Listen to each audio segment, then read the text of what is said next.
You know, Camaro is really the great American experience. And with the rebirth of this legend, this made it a perfect car to tie the history of our country into it. GM actually had a lot of foresight to commission, this to be done. Commemorating all the men and women that have served this country, I think was a brilliant. It's distinctly American. It's a part of Americana. It brings back a simpler time to people. It really wasn't a simpler time, but it's amazing how we forget about things looking through the glass of yesteryear. American pride comes about, obviously, for the pride in our fighting men and women that have served this country throughout our entire history, to give us the freedom we have today. And that's why I'm so proud of, General Motors seeing that and realizing, that, and having that kind of pride in those people, as well as most of us as individuals do. To see a company, do that makes me proud. Makes me proud of General Motors, for one thing, too. Mickey, darn it, you made me cry the first time I saw the car. Mickey, words escape me. I'm just so taken by this car, and I couldn't be happier with what I see. And I hope America agrees with me, and I'm sure they do. Hello, my name's Mickey Harris. I'm the artist that was given the great privilege by General Motors to paint this car. This car is called the American Pride car.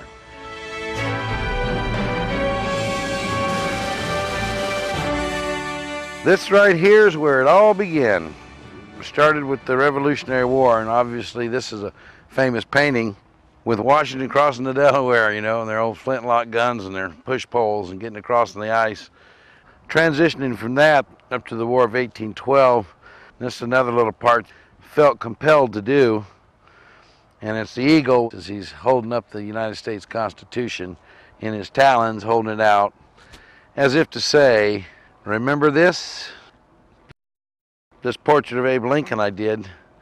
It's kind of interesting about this. It was late one night and I was already gone home from work, and I called up Greg over at Mountain Muscle and said, what are you doing? He says, well, I'm getting in my pajamas. I said, well, why don't you get back dressed and come over and open the shop up? I said, I feel like I want to paint Abe Lincoln. And then you look at the picture of Abraham Lincoln, and understanding that this man didn't sketch anything in the car, he would simply look at a picture and freehand it onto the car. I must have ate my Wheaties that morning, because I rock and rolled through this Abe Lincoln portrait and I never had to change anything. And I've always stressed, you plan it out too much and it's going to be stagnant, because the creativity comes in the process. And one thing will lead and all of a sudden it'll change.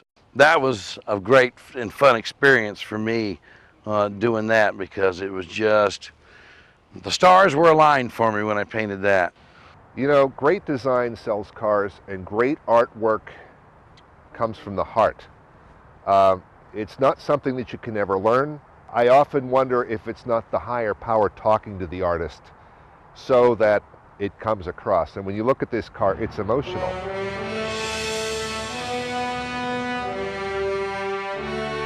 This war was definitely a war of technology advancements, especially the aircraft. The first time aircraft was used in battle. And also tanks were invented during World War I. But the aircraft, this was the golden age of flying, back in those days. This was true seat of the pants flying. And those pilots were wild and dashing and chivalrous were those days, but nonetheless, it's still war, and wars are ugly. But the aircrafts that they were used were beautiful flying machines. And behind me is a replica of a Spad. And this is awesome, because this plane was built here by this crew from original instructions. This is unbelievable. This was completely hand-built, this replica, by original plans by an entire team of guys. And look, here's a cross-section of some of the stuff.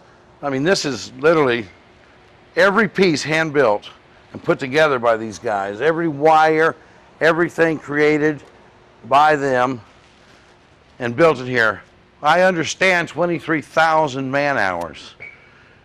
To put that in perspective, on the Camaro, I've got 300 man-hours in my part of it.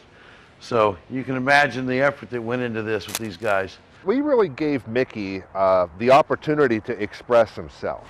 I basically said, I'd like this to honor all branches of the military service, and I would like it to be maybe a history lesson, but I'm pretty much giving you carte blanche because you're the artist and you've got a brilliance that's God-given.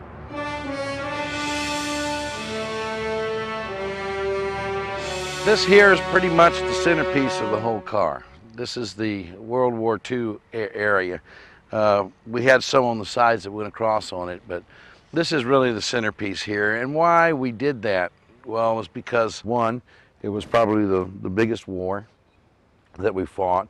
Also, in most people's mind, the most just for a cause, as well as the fact that these veterans are now dying off at such a rate, and as a tribute to those that are still living, we really wanted to show something, you know, to commemorate and to thank them for their service. My father and my uncle served in World War II, and they're in that great Chevy showroom in the sky these days. But when I first looked at this car, I felt their presence and their pride.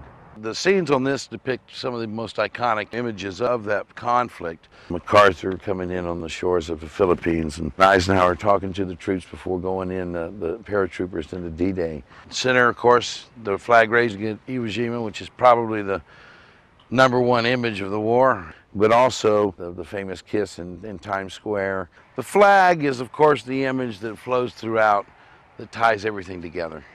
And if you look at the nurse when she's back being kissed, she's actually holding on to the flag. And then I tried to put some other images even in this section, you know, that showed, you know, some of the ships and the planes and the, you know, the other areas of the fighting. This was like the Battle of Midway, you know, when the battleships, this is one of the battles that really turned the tide for America, and here with the Japanese Zero going down. And also it transitions here to the Corsair, which was a great plane that the Navy flew and the Marines, and it's the greatest honor for me. I mean, literally, it makes me feel so good. I mean, I've had these guys come up and thank me, you know, shake my hand and tell me thank you, and I'm saying, don't be thanking me. Good God, you know, you're the one that sacrificed.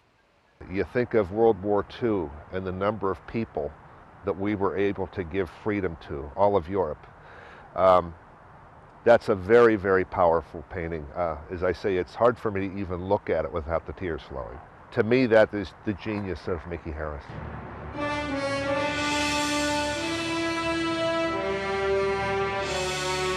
Now, the Korean War wasn't that long after World War II. So a lot of the guys that served there were veterans of World War II. You look at this image and you think, well, it's cool, but there was a lot of thought went into this particular piece. And that being that this guy here, this sergeant up front, stone-faced, hardcore, this is a World War II vet that's now in the Korean conflict. He's leading the boys. And, you know, he's running, he's taking first charge on it. And we personalized him too. You know, I put a wedding ring on his finger. You know, wanted people to know this guy had a family at home. You look at what must have been going through Mickey's mind to come up with the magnificent artwork, but it's in all the details. You know, there's a World War II veteran who's serving in Korea, and you see that he's got a wedding ring on. You know, that's a detail that all of a sudden it kind of hits you right square in the face. But that was the Korean War era, and this guy's just a tough old cat, man.